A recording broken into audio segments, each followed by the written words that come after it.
In this video, I'll explore some of the dangers that are present in the existing therapeutic model on different levels, and a couple of the solutions that may work. And this is not to discourage the effective use of a therapist or psychotherapist, but rather to draw awareness to the dangers and blind spots, and also to reference a study by Timothy Leary, who found that when he took two groups, a group in therapy and a group not in therapy, and assessed what had happened a year later, a third had improved, a third had stayed the same, and a third had gotten worse in both groups. And so there's definitely a need for a lot more distinction before being able to invest constructively and reliably in therapy. And after working with roughly 30 practitioners in a variety of supportive therapeutic fields, my approach is, in part, did I learn something, and in part, did I feel inner movement within the first session? And if that's not going on for me at this point, I don't do something else. It's also noteworthy that while in Timothy Leary's study and in my own experience, in a third of therapeutic situations or relationships, I will come out feeling worse. And in retrospect can see areas of being harmed, but there's never a refund in this area of work. And part of the reason for that is that we are so culturally illiterate about psychology, and there are so many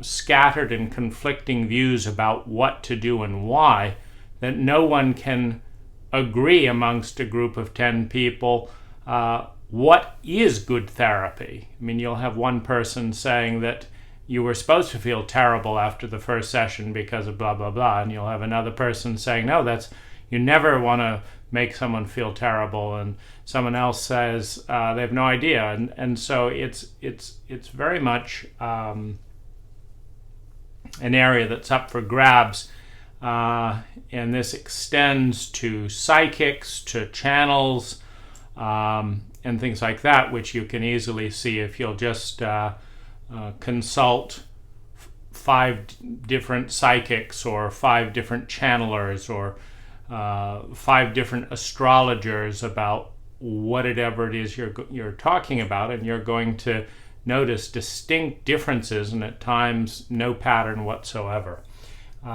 So there's several layers of kind of danger, disease, possibility for things to go wrong, and the first one is cultural. And the first part of that is chauvinism, because as Americans growing up in this time, and certainly for the last hundreds of years, we learned that everything feminine is weak and less valuable. So we, as part of that, learned that feelings are weak, vulnerability is weak, trusting is weak, needing is weak, needing help is weak. So as part of the chauvinistic ethic,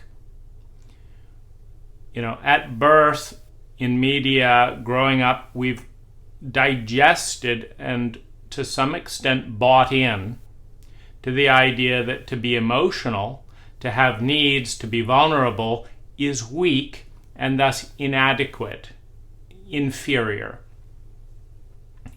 Well, the problem with going into therapy with not addressing that on a deep level is that to go to therapy is to acknowledge a truth, which is that we do need help.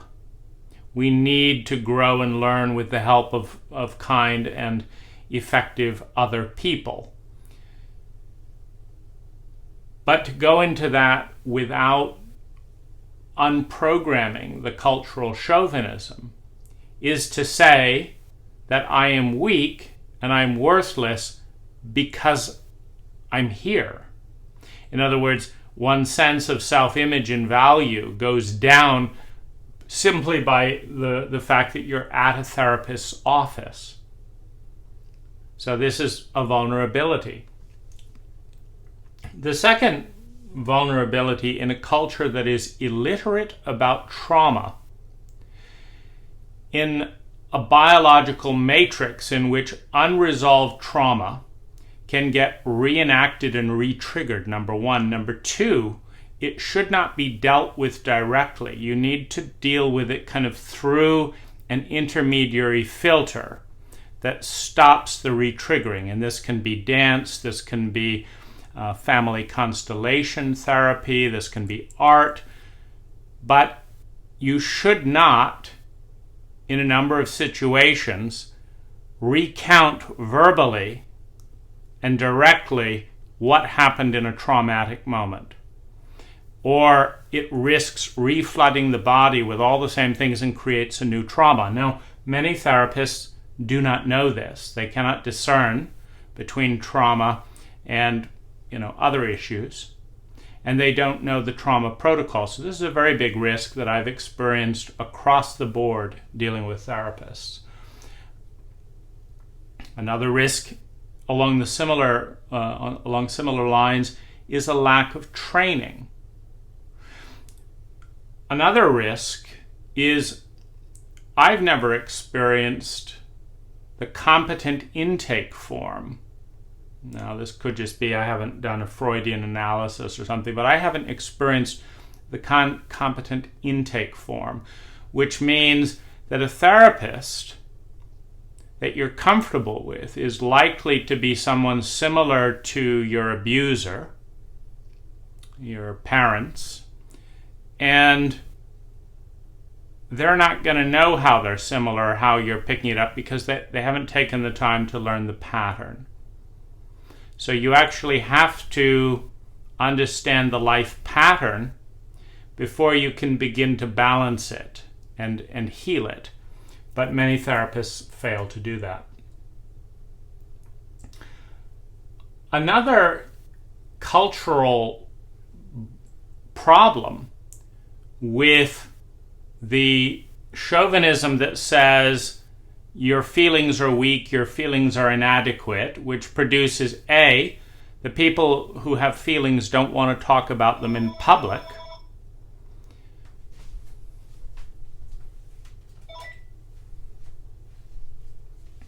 because they don't want to appear inadequate.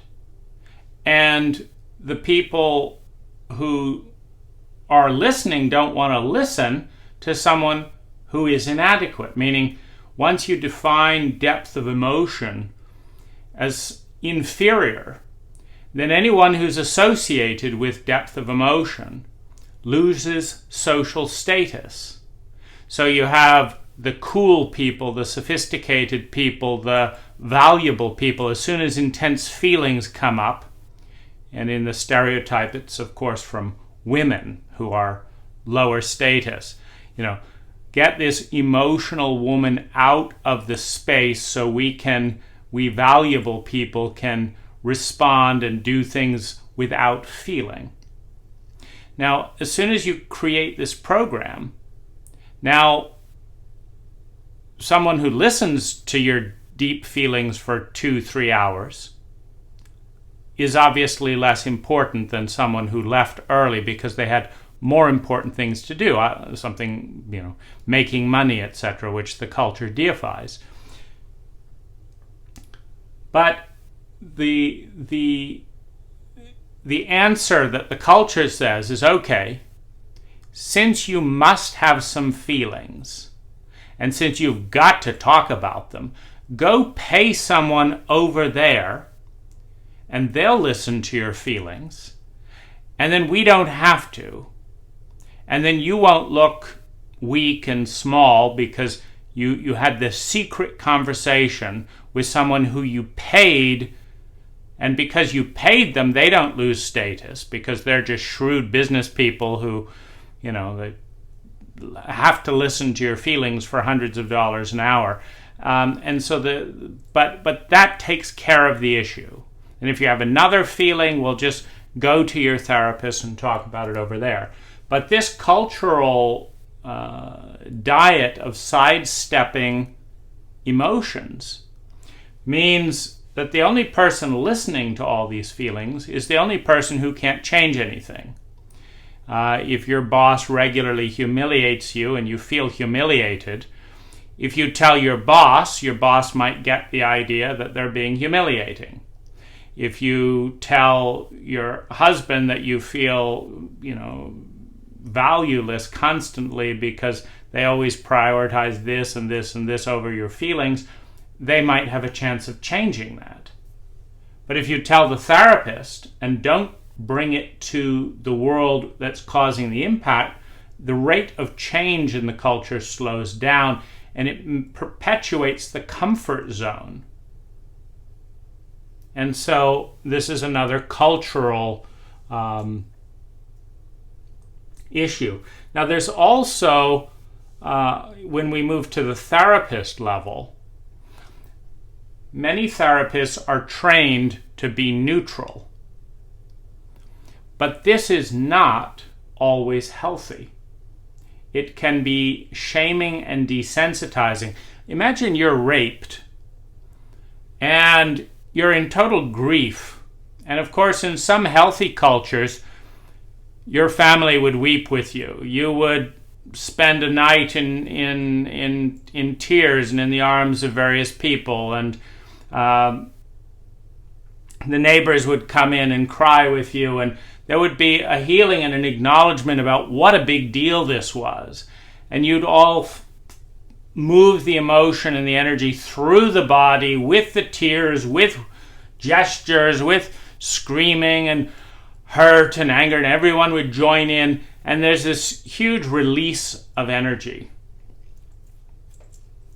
Now, then it's done. The grieving is done.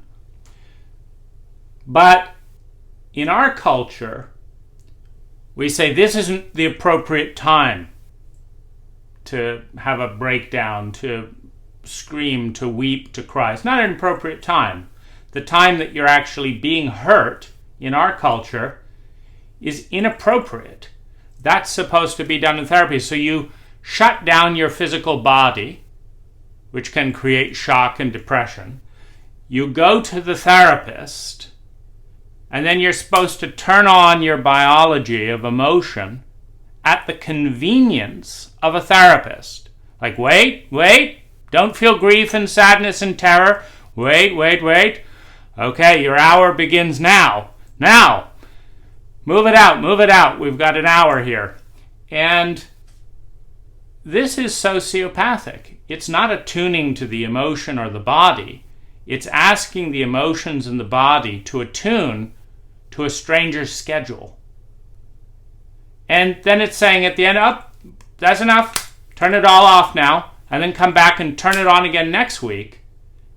And if you needed a whole night of grieving to release that, etc., over the next 12 weeks, turn it on, turn it off, turn it on, turn it off to the therapist's schedule. And this is absolutely absurd. That's not how the body works. It's not how emotions work. It's how therapists' schedules work, which means the schedule is not in attunement with the body, with the heart, and the worst message, because not only do you turn it on, turn it off if you can, most people just go numb and go blank and dissociate, just like the culture has dissociated from them. So, but the second issue is the therapist who's listening to various things all day is desensitized by the reality of their position. Meaning, if you're a paid listener and you have strangers coming in and out of your office all day, I was raped by so-and-so for 50 minutes on and off, I just stole and used drugs for this, on and off. My son just, on and off. Now you come in with your story. This is not a fresh heart that's had time to grieve and release in the body the energy of what the therapist has listened to all day. That's the first desensitization. The second is the protocol. They're often told to maintain a neutral presence. But here's the risk of the neutral presence. Let's say you're fortunate enough that your therapy appointment is nearby and 5 minutes after your tragedy, whatever it is. So you've gotten a car accident, whatever, you nearly died, you were terrified, and then my therapy appointment is in 5 minutes, let me drive over there and have my real experience. Now, in the back of your mind, you've got the overriding chauvinism of these therapists have got to make money. The only way they make money is if they're professional. The only way they're professional is if they're on time for their therapy appointments. So no matter what happens, I've got to box up my experience and be done in 50 minutes. That's the bottom line. The bottom line is not that I leave healthy. The bottom line is not that I'm done. The bottom line is not that I'm heard. No. The bottom line is that the therapist has to make money at their 50-minute hour and can't keep the next person waiting, and you're inappropriate if you still have stuff. It'd be very much like a surgeon who schedules you, once a week, 50 minutes or whatever, and he begins chopping your arm off. And he gets it halfway sawn off and says, I'll see you next week. And it's like, I'm not leaving the hospital with a half sawn off arm bleeding this way and that. And they're like, well, that's all we could do today. And this kind of behavior is completely unacceptable around the physical body.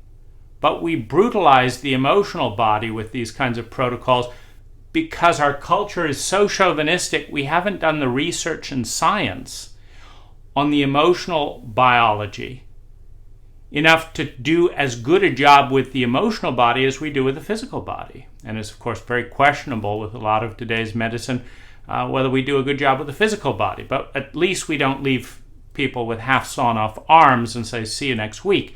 The doctor will skip dinner if necessary until you're sewed up again, until you can integrate and hold the issue.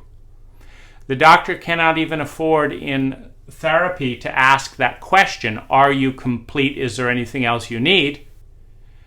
Because another patient is arriving in 10 minutes, regardless of your answer. And so they don't usually ask, because it would be awkward to bring this conflict into focus when they want to appear like they're all about service and compassion, and whatever you need is whatever you need, providing it'll fit within the 50-minute hour, 1, providing you pay for it, 2, providing you do the 50-minute hour when it's convenient for me, not convenient for you, and providing I'm not uncomfortable along the way. That's the bottom line. And you feel this. And the last thing you want to be, when you've been raised your whole life to be ashamed of your feelings and ashamed of your needs, the last thing you want to be is emotional and needy because your professional has more important things to do than sew up the wound. Now, this framework of 1 to 2 hour work with therapy is also a bizarre and arbitrary framework when it comes to emotional healing and work. What I mean by that is, in physical operations, there's some things that take 10 minutes, there's some things that take 20 minutes, there's some things that take an hour, there's some things that take 6 hours. There's some things that'll have you in the hospital doing multiple operations on and off for the next 12 weeks. The time in the hospital for physical stuff is scheduled based on the time it takes to actually complete the wound and the healing. the time created by the therapist is arbitrary. Meaning, your dad just died, we'll talk about it next week. Your pinky slammed in a car door, we'll talk about it next week. Your boss gave you a funny look, we'll talk about it next week for the 50 minutes. There's no sense of scaling. To say, wow, this is an all-nighter. This is a 3-day all-nighter. For the next 72 hours, we're going to need to burn, incense and grieve. We're going to need to dance about this. We're going to need to build a fire and a ritual. We're going to talk about this. We're going to cry the tears. We're going to do a forgiveness healing. We're going to listen to this. There's none of that. Now, this is the time dimension. There's also, in what I just described, there's a lot of visceral action, which cues into the fact that we are biological organisms and that emotions don't shift unless we engage our body to a certain degree. Now, this can happen in visualization, but it's often we need to move. Now, when this doesn't happen because the time is set and the format is set, meaning there is no fire for a fire ceremony. There is no room in the therapist's office to dance. There's no moving, the therapist hasn't learned contract improv to give you pressure in certain muscles. There's, don't sing. The neighbors up there, there's a massage store next door and they don't like it and we got to keep it quiet. So in other words, you fit into the therapist's tiny little box of time, training, comfort zone, not just the duration of time, but when it is, and then the volume, and then I don't know this, and it would be inappropriate to connect with me like this, and so you fit into this little box. Now that's great for the tiny bit of emotional healing that is attended to within that little box. It's not very good for the stuff that would have shifted in 3 hours, moving like this and making these sounds and talking like this and being able to fight with an imaginary father. And but you can't do all of that because my neighbors might hear, this isn't my protocol, I don't have this comfort zone. Now, the next thing is most therapists, being Westerners, have not done their work on a deep personal level. They have their own mom and dad issues. They have their own unconscious chauvinism. They have their own cultural bias that they haven't acknowledged. And it's just not working, and they're uncomfortable going outside their known area. Now, particularly if you're sensitive and empathic, you know what your therapist is and isn't comfortable with. And so instinctually, to be liked, to have a sense of belonging, that's one of the needs a therapist is supposed to meet. A client, you and I, will attune ourselves to make the therapist comfortable. We see when they smile and relax, and then we see when they start to get nervous, and we don't want to be viewed as a burden. Again, going back to that cultural chauvinism. So we actually edit our process to the terrain that makes the therapist comfortable. The trouble is, that's often the terrain in which absolutely nothing happens for us. And we go out having accomplished the laudable goal of making sure that our paid professional is comfortable in their role, and nothing happened.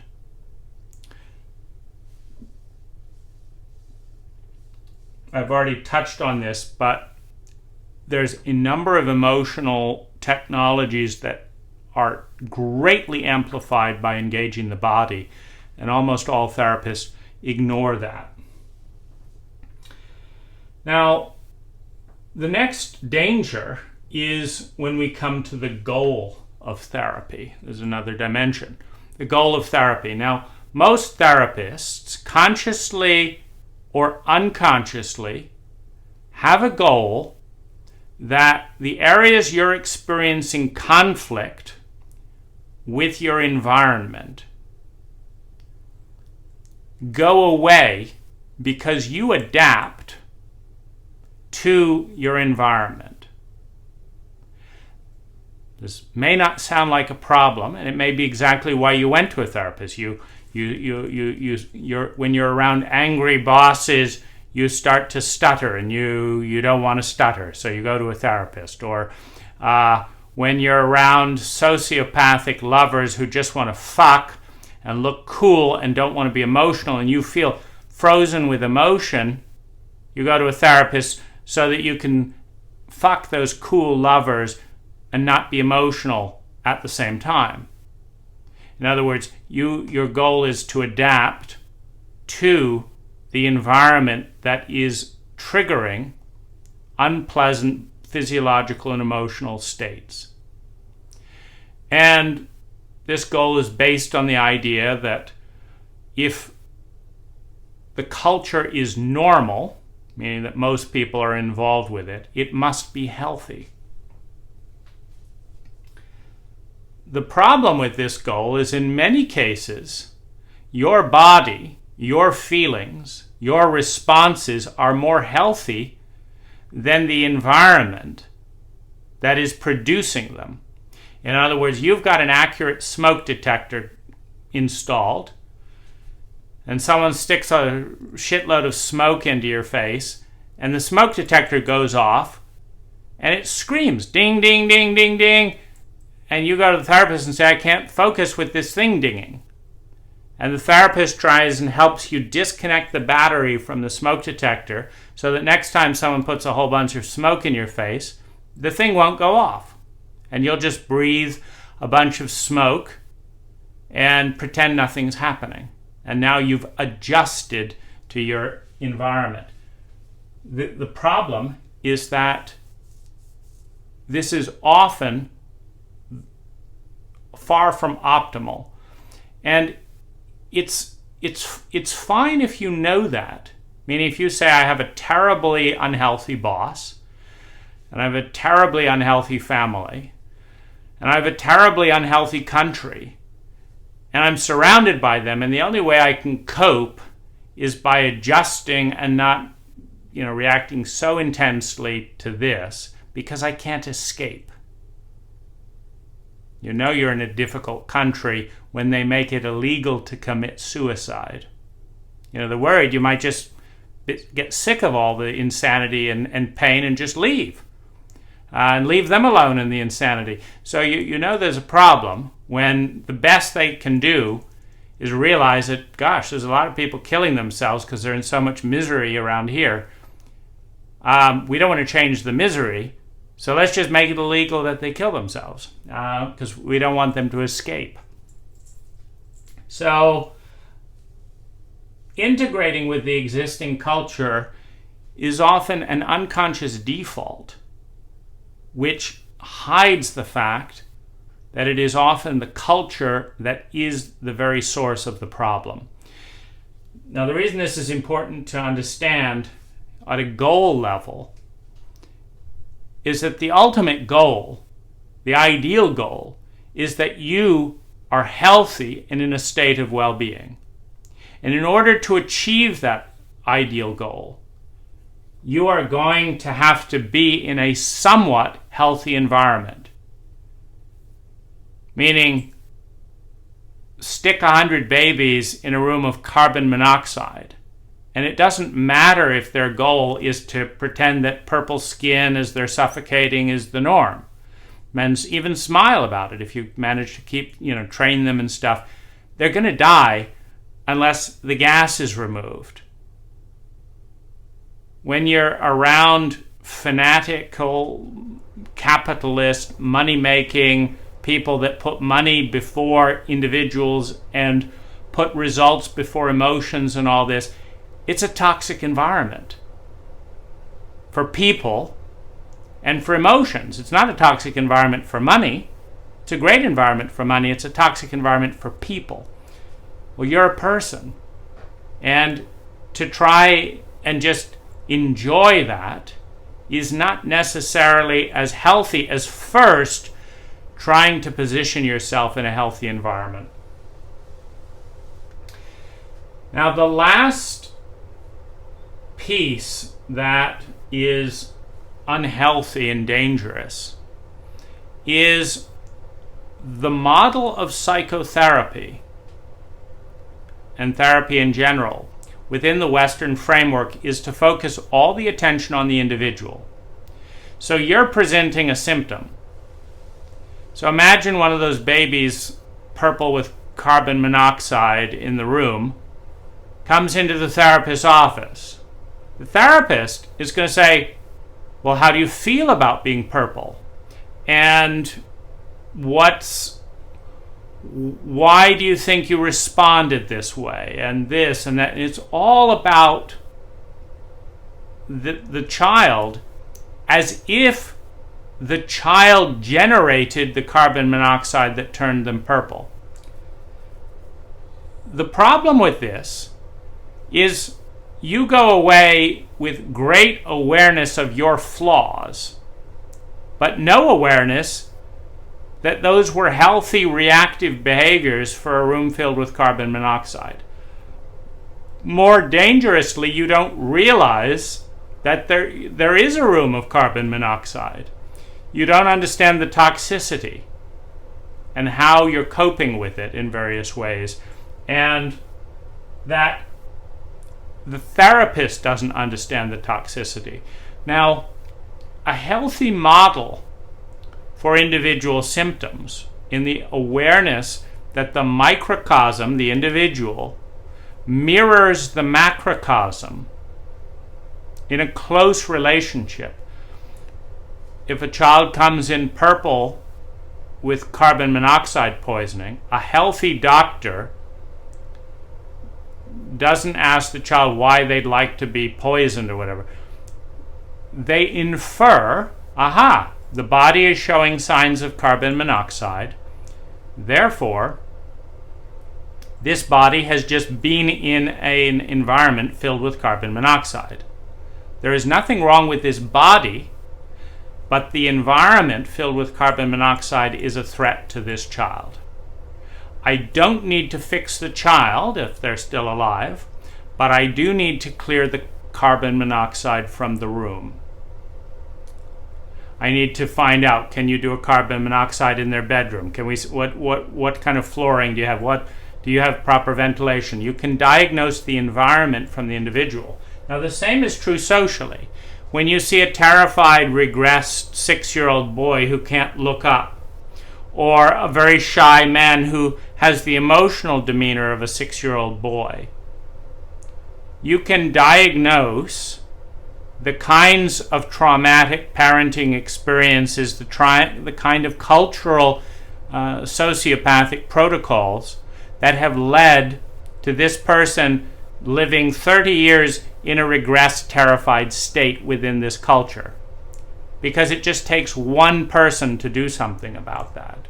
And if someone is in a terrified and regressed state, it means no one in the entire culture knew how to do it, saw it, knew how to see it, and cared enough to do it. Now, if you say this person has been exposed to more than 10,000 individuals, any one of which, if we were in a sensitive and attuned, psychologically aware culture, any one of which could have A, seen the issue, and B, done something about it, and made it their job to, you'd know that's a really healthy culture. But when you realize that no one did that in 10,000 contacts, you realize this is a very dysfunctional culture that either cannot see or doesn't care at a level of 10,000 to 1. This is a disaster, and there's nothing wrong with the original child essence or body of this person, but there's something very wrong with a culture that will let people go through intergenerational abuse patterns, meaning a culture that is so dense and untrained and sociopathic that it will let 5 generations of men, each with anger and addiction problems, each with rage, each with shame, each with depression and substance abuse, all abuse their children and go through the entire 80-year cycle without a single person effectively responding. No government takes the children away. No government says, don't have children. You're in an intergenerational abuse cycle. No one says, wow, gosh, that child is about to be hit. Let me go and grab that child and protect it. No. Let's not interfere with that family. So when you realize that this is a culture that enables, decades and decades and decades, centuries of intergenerational abuse without anyone thinking that's a problem. There's nothing wrong with those children being born. There's something very wrong with the culture, which means you don't need to fix the person. You need to help them create and move into a healthier environment and become conscious of exactly what's hurting them. And most therapists don't do that. They sit there and talk as if a normal person would be able to breathe carbon monoxide and not go purple. And a normal person would have a shaming boss and just understand that was a professional relationship, and that those words, this is a professional relationship, would just vanish all the pain associated with it, and it would all be wonderful. That's a pathetic response to a wound that is this big. But when you're paying money for that kind of a response, the message to yourself is this must be enough. This must be helping me, even if. So we then layer it by saying I'm doing a good thing for myself by paying all this money to go to therapy, without understanding that what we may be doing is validating a completely dysfunctional structure of healing with our money and our time, such that we confuse ourselves that since we spent 10 years and $200,000 doing this, it must be healing. So the fact that I'm not healed means there really is something wrong with me, and I'm going to have to do some more therapy, which reaffirms the same message. So this is the worst danger, because the result of all of this can be no change. You talk about your deepest pains and fears, and someone has an impassive face as if you don't even exist, which means that your deepest pains and fears don't feel held and nurtured. You feel lonely because nobody's with you in that pain. Because everyone tells you to go see the therapist, and the therapist doesn't enter into it emotionally because they're conserving energy and getting through the day. Like you might, if you had to listen to that 24/7, 7 days a week, as opposed to a healthy culture where you don't go and see therapists. Whenever people close to you go through a big issue, you all share in it together and you release it. And then nobody's flooded constantly.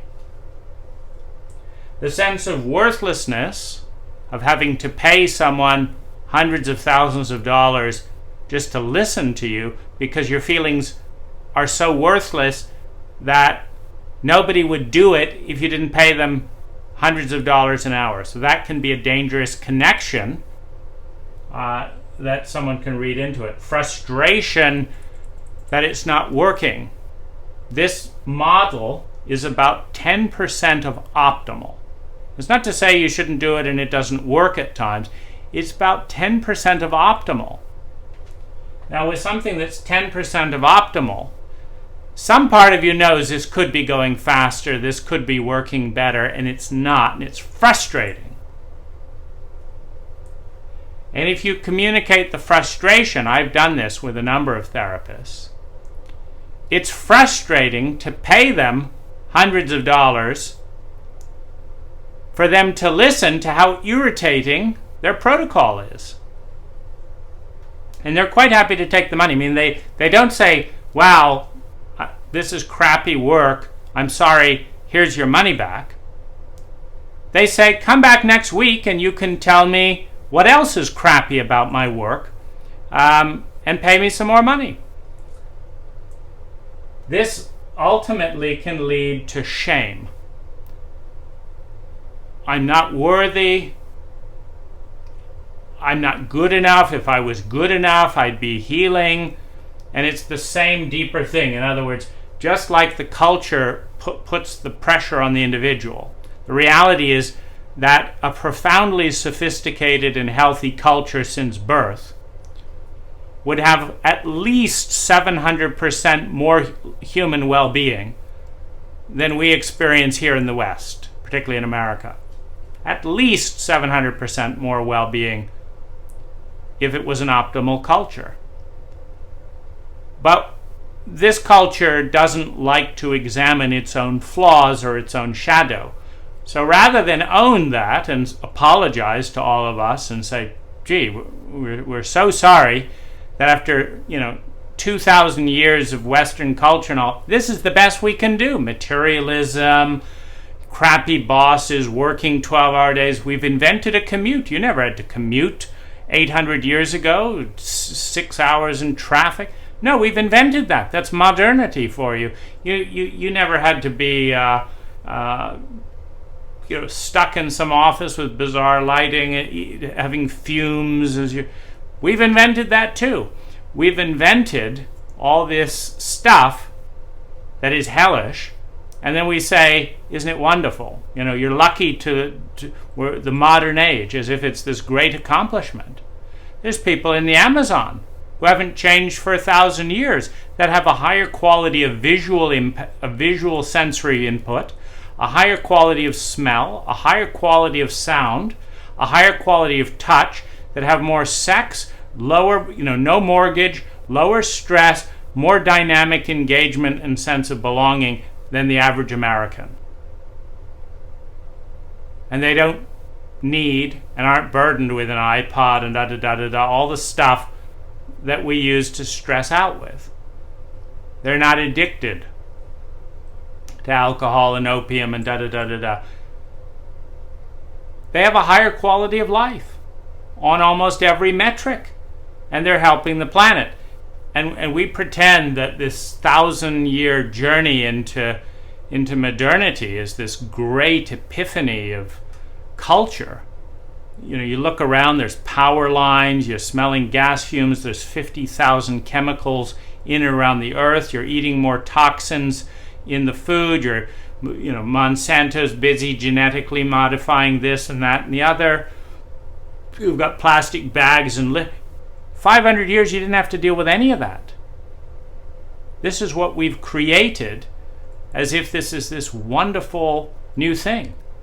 And the tribes have pure water in their rivers. They've got magnificent nature around them. The sound is of animals and stillness. Smells are delicious. And they belong. And they know their people. And they have time. Time to connect with their feelings, with their rituals, with their dance. They have time. And they have a presence that's hard to find in a Westerner. So this is a gap between reality of the senses and what's foisted upon us within the cultural paradigm. So what's the solution? Now, it may be therapy, but if it is, and you're aware of all this, pick your therapist with care. Give them this video, see what they think. I've had a number of therapists get defensive as soon as I turn any kind of a light onto them and their impact or challenge them to, I'm not growing in this area. Could you try something else? And they just get nervous and uncomfortable or defensive. It's good to flush that out because you're going to be paying for their defensiveness. Now, I've never met the therapist that says, wow, I'm getting defensive because I haven't done my homework, so maybe I'll pay you for guiding me on that. I've never met that person. So don't end up, validating them with your money and time if they're just going to burden you. Solution: community, cultural study. if you'll spend some time learning about some of the rituals of Amazonian tribes, etc., and the lifestyle, and really think about it, not from the lens of your culture, but just objectively. I went to the Philippines to the Batak tribe, and one of the things that struck me, and there's positives and negatives with every culture, but that's why you need to study culture before you buy in that this culture has it made. One of the things that I saw that I loved were these peaceful large families living together and off the land. They had no rent, no mortgage, very happy families, no issues. They were not materialistic. And their house, their soundscape, their visualscape, their smellscape, their tastescape was about 400% better than the nicest curated Western environments. And they were completely natural. And I just realized, this is wonderful. They're living for free with no need for weird, bizarre education. A 400% higher quality of life socially and environmentally than anyone that I know. And I could make $1 million a year and I couldn't create that quality of environment here. I just think that's worth noting. Doing yoga is something you can do by yourself, and that has helped me a lot in therapy. Meaning not going to therapy, but doing yoga 20 minutes every day, noticing which emotions are stored into different muscles and releasing them in the stretching. Meditation, dance, careful assessment of any therapist, and also engaging the body, like constellation therapy in different ways where you assume positions and ages, etc. Another thing that I do in my relationship that's very helpful is I talk about ages. I ask my wife a number of times every day, how old are you right now? And I'm referring to emotionally. And sometimes she's 5 years old, sometimes she's 10 years old, sometimes she's 20, she's different ages, just like I am. But it brings awareness to the fact that, no, I'm not always scared, but my 4-year-old is always scared. So anytime I'm in my 4-year-old, I'm going to be scared. And it's not that there's necessarily a very scary environment going on. It's that something has triggered my 4-year-old, which is now the dominant emotional frame through which I'm looking. And my 4-year-old is not equipped to handle my current reality. So distinctions in age. Guided meditation around shame, etc., has also been useful. So these are the pitfalls, and I learned them after $200,000 in paid work. And my hope is, of course, that for the 48 minutes to get through this, that you can learn it before spending a dime or in your first $500 or $1,000 or so of work.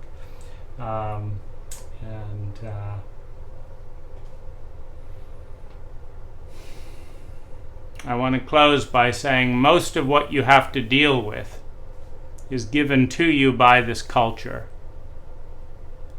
And it's not brought in by you. It's not your stuff.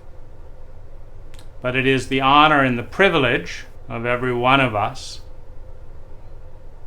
to take something that's rough and unfinished in the culture and world around us, to notice how it hurts us, and to participate in a protocol that will lead to change for the next generation so that things slowly evolve with time.